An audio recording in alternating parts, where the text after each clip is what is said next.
Hello and welcome to my channel Polyglot Reading. My name is David, and today I would like to start a new series on classics of the Yiddish literature. And in this first episode of today, I would like to start with the family saga and social novel The Family Carnovsky, written by Israel Joshua Singer.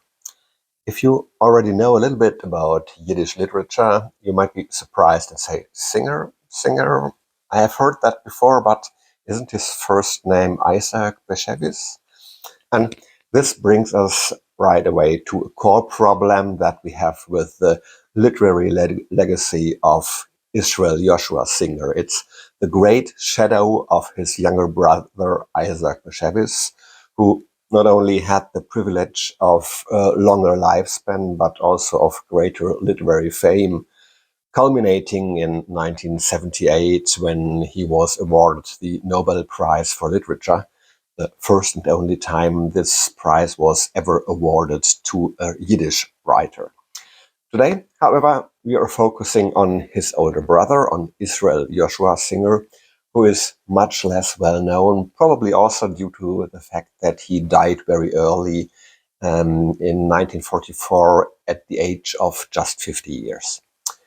The whole Singer family is sort of special. It is a similar literary phenomenon like the German family of the months. There's an accumulation of literary talent within one family.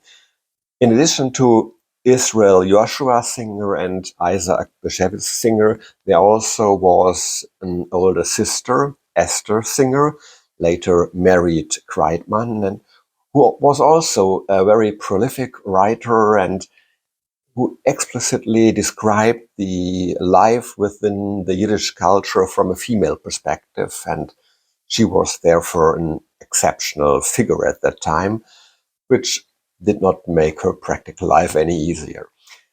In the future, I will most certainly also make one or two videos about selected novels by Esther Singer Kreitmann, but for now, let's get back to Israel Joshua Singer.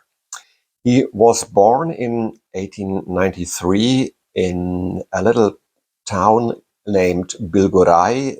This is in the southeast of what is today Poland, but which at that time was still part of the Russian Empire. And from 1916 on, Israel Joshua Singer worked as a journalist and sometimes also as a proofreader and a translator for several Yiddish newspapers in Warsaw, in Moscow, and in Kiev. And from 1924 on, he also worked as a correspondent for the American-based Yiddish language newspaper Vorwärts, which still exists today, but it uses mostly its Americanized name Forward. And this business connection with an American organization that made it easier for Israel Bashevis to emigrate to the US in 1934. When the Nazi regime started in Germany. And also it was then easier for his younger brother, Isaac Bashevis, to follow and join him. Israel Bashevis had already published first novellas since 1922, and his first real novel was published in 1927 and was under the title Steel and Iron.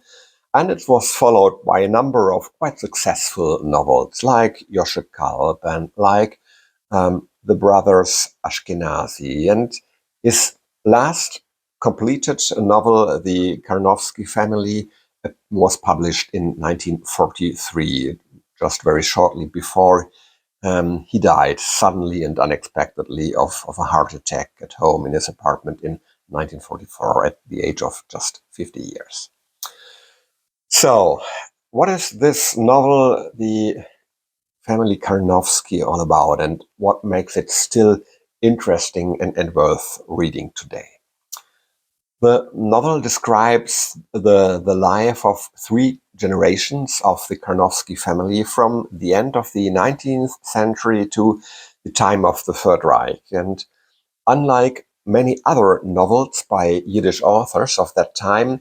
However, this novel is not set in the segregated world of the Jewish shtetl, in this closed community, but it's situated in the midst of the German society, specifically in the German capital, Berlin. And it describes in a very lively way the fundamentally different approaches across all different Jewish classes, how to come to terms with the surrounding world of non-Jews, either by deliberately setting themselves apart, by preserving Jewish traditions and strict rules, or by actively assimilating, by adapting to the more secular way of life of the non-Jewish German society. And the novel describes in a very impressive and multifaceted way the resulting tensions within the Jewish community and even within Jewish families, as well as the different reactions of the surrounding society to the Jewish fellow citizens who assimilated or separated themselves to very different degrees. And this novel also gives very interesting insights into the sense of class, a class distinction and the sort of demarcation lines between the established and assimilated bourgeois Jews on the one side and the more rural and unenlightened Jewish proletariat, which at the turn of the century also crowded into the capital in large numbers. The novel itself begins with the main character of the first generation of the Karnovskys, with David Karnovsky, who is the son of a timber merchant dynasty in the Polish provinces. He is a newly wedded, newly married young man. Like all Karnovskys, he is somewhat stubborn, pig-headed, and headstrong, and this young man now causes a stir in the synagogue of his hometown because he openly professes his support to the progressive ideas of the Jewish Enlightenment movement, the so-called Haskalah. And in the public discussions that follow with the rabbi and other important members of the Jewish community, David shows his intellectual and rhetorical superiority and almost humiliates the local rabbi. And this doesn't help very much to integrate him into that society. And when one day the rabbi confiscates a very modern commentary of the Torah that David is using, but that is considered heretical by the rabbi, then the real scandal starts. And David sees no other way than to leave his narrow-minded home community and leave together with his wife Leah and to move to the German capital, Berlin. And there he finds many like-minded, more progressive Jews, as well as a secular German society that at that time was still sufficiently open and tolerant towards Jews who were assimilated or willing to assimilate and to integrate into that German society. And so David treads a path that was quite typical around the 1900 years. It was a sort of tightrope walk between an enlightened Judaism that on the one hand preserves certain religious and cultural traditions, but on the other hand that is sufficiently liberal to fit into the bourgeois Berlin society. And David works very hard to acquire a flawless and accent-free German. He becomes a successful merchant. He becomes a respected member of both the merchant community and his progressive Jewish community. He successfully built his family and an upper middle class existence. So he was able to accumulate some wealth, and he even hosts a small cultural circle in his home and gathers Jewish intellectuals around himself who think as progressively as he does.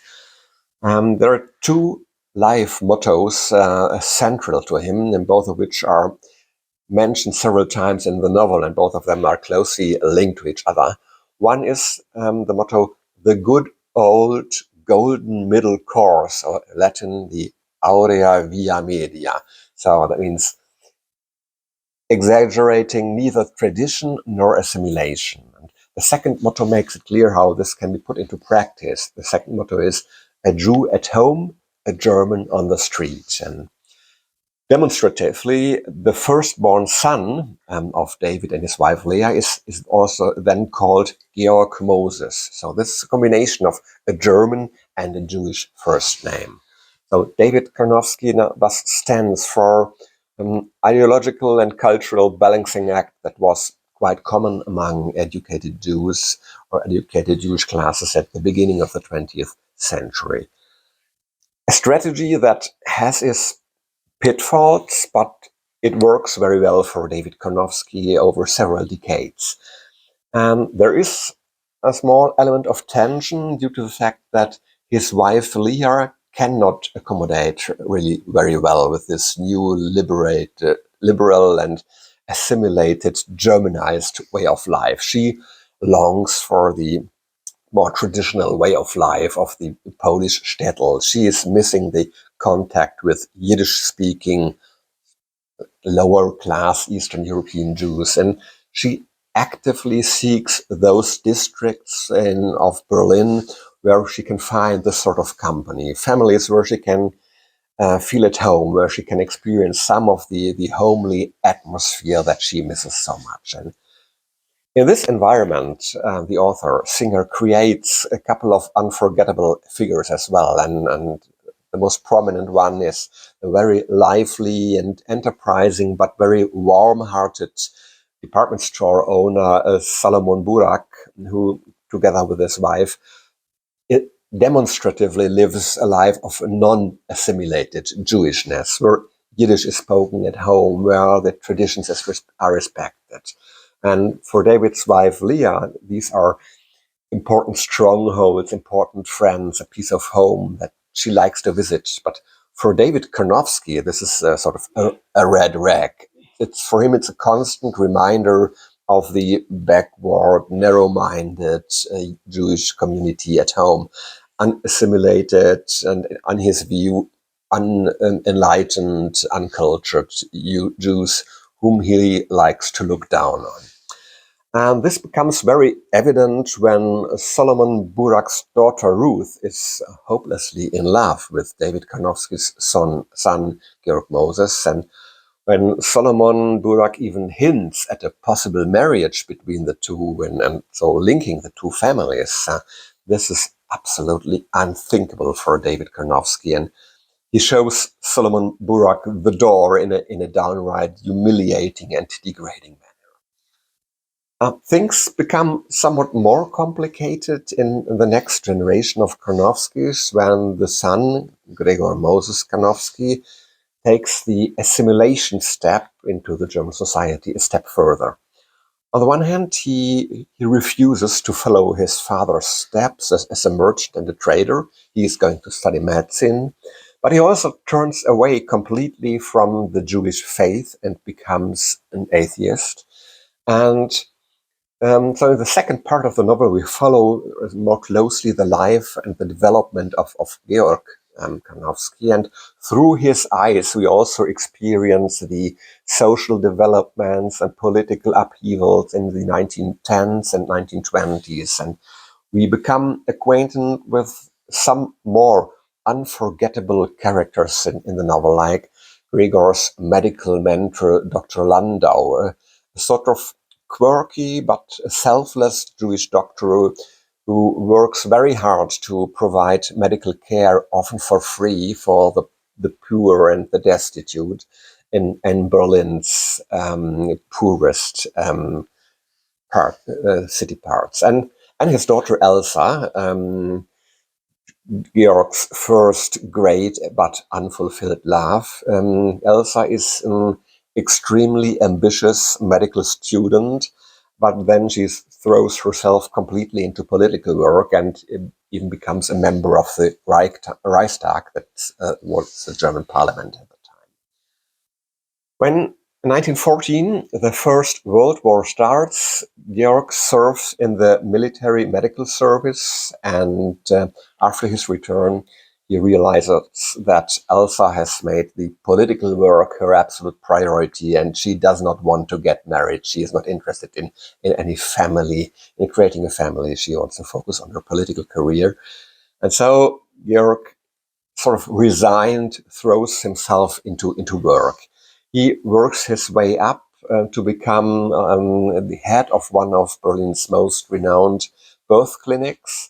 And he finally marries a nurse of that clinic, a young girl named Theresa Holbeck, and a German girl. And this is a catastrophe for his father, David, because Theresa is not Jewish, and this puts a great strain on the father-son relationship, because for the father, David, this sort of assimilation is way too far. And it leads to a couple of years of absolute silence between father and son. And now then we enter into the third generation of Carnovskys, and this begins with the son of Georg and Teresa, who is called Joachim Georg, known as Yegor or Yegorchen. And this name is clearly without any reference to his Jewish origins. But on the other hand, in terms of outward appearance, he is a dyed-in-the-wool Carnovsky, and he's fulfilling all the cliches of Jewish appearance. And this becomes a real problem. It becomes almost fatal for him, as his teenage years coincide with the beginning of the Nazi regime and the persecution of Jews in Germany. And the scenes of Yegor being humiliated to the bone at school are almost unbearable, even to the reader. And a particularly perfidious element is added by the fact that Yegor's maternal uncle, Hugo Holbeck, a real loser and actually a failed existence, he is a genuine Nazi and an anti-Semite who pumps up his meager ego by the Nazi ideology of Aryan supremacy. And he has a great influence on Yegor. And Yegor, in a perverted version of an Oedipus complex, also becomes a fervent anti-Semite, full of father hatred and self-hatred. He adores his blonde, delicate Aryan mother, and he cannot understand how she could have loved and married his despicable Jewish father, and he downright hates his father, whose Jewishness, according to Yegor's way of thinking, is responsible for all the humiliation that Yegor has to suffer. Thank God the Carnovskys recognize or realize very early on the direction in which this political situation in the German Reich is heading to, and they are able to emigrate to the US in good time. But they quickly find out that this is a completely different society with different rules, different traditions, and completely new situation that requires also a completely new and completely different assimilation effort. They first find shelter with some distant relatives who live a much more traditional religious life and have found a completely different way of coming to terms with the society in which they live. And this also puts some tensions between the Carnovskys and their relatives. And the Carnovskys have to learn the hard way that America has not been waiting for Jewish chief physicians, bank managers, and department store owners from Europe. They're more seen as unwelcome competitors, and working class people and small, smart traders have a much easier time integrating and working up their way again. In this last part of the novel, Singer describes the further development of the Carnovsky family, or rather the Carnovsky clan at the time. But he also describes the fate and the stories around some other important characters that we know from the Berlin part of the novel, and who also managed to immigrate to the US. And he describes in a very captivating way how many personal stories take sometimes some quite unexpected turns in America. And the special focus, of course, is on the further life and development of Yegor Karnovsky, who finds it particularly difficult to come to terms with a new situation and to learn the new language and to adapt to the culture. He is following a very dangerous path because he is very much attracted by a Nazi-friendly sort of Aryan Brotherhood formed in Yorkville by Americans of German origin. So he is very clandestine about the fact that he is half Jewish. He pretends to be a 100% Aryan German. And he actually even wants to migrate back to the German Reich to join the Nazi movement, completely misjudging the reality that he as a half Jew would have to face in Nazi Germany. And he is then recruited by the German consulate in New York as an informer to spy on the Jewish immigrants in New York. And I don't give away any more details about the plot of this final third of the novel, which really comes to some sort of dramatic end in the last part of the novel. I think for some readers it may probably be hard to digest that a Jewish author presents Yegor as a Jewish anti-Semite here, but that's the way it is. It just reflects some part of human reality, how contradictory and twisted our psychology can work. And human thought and action are or can be fascinatingly multifaceted and complex for better or worse. In my view, this is a novel about a very important period of Jewish, German, and American history, about very different varieties of Jewish identity in these societies, written from real and insider perspectives, which we have not read and heard very often so far, because unfortunately, shockingly little of the Yiddish literature is accessible to us due to the language barrier, and nowadays not that many translators are alive who can translate Yiddish original into modern American English or German. Fortunately for of this novel, there is a good English translation available. I think it was even translated by Israel Singer's own son, Joseph. If you can speak Yiddish, you should, of course, treat yourself to the original. It's available free of charge as an online download via the website of the Yiddish Book Center in the USA. So, Israel Joshua Singer, the Karnovsky family, I think it's a timeless classic of Yiddish literature. It's well worth reading, and I hope I have been able to spark your interest in this fascinating book. If so, please leave a comment what you think about it, or in case you have already read the book or anything else by this author, please let me know. Thanks for watching this video. Take care, bye, and ciao.